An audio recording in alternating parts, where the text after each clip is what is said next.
আসসালামু আলাইকুম। আমি আপনাদের সামনে মাত্র ১ মিনিট ২০ সেকেন্ডের একটা ভিডিও নিয়ে আসলাম। কেন জানেন? কুরবানি সংক্রান্ত কিছু আলোচনা ছোট্ট করে খুব জরুরি আলোচনাটা করার জন্য। দেখুন, ১ম এই দেখাই আমার যেখানে আমি কুরবানি করব। কুরবানি একটা ইবাদত, সেই স্থানটা দেখাই।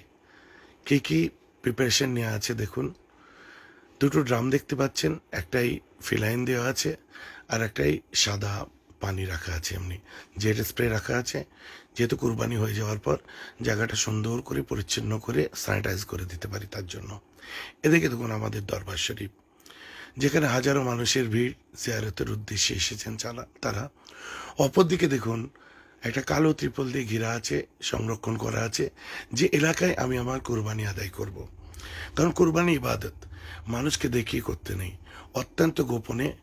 সমস্ত ইবাদত যেমন করতে হয়, তেমন এটাও লোক দেখিয়ে শো আপ করে না, গোপনে করা উচিত। সেই জন্যে আপনারাও ঠিক এমন করেই করবেন।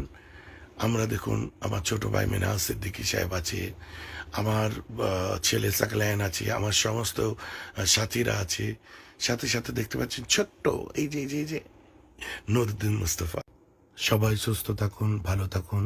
সকলকে জানাই অন্তরস্থল থেকে ঈদ মুবারক।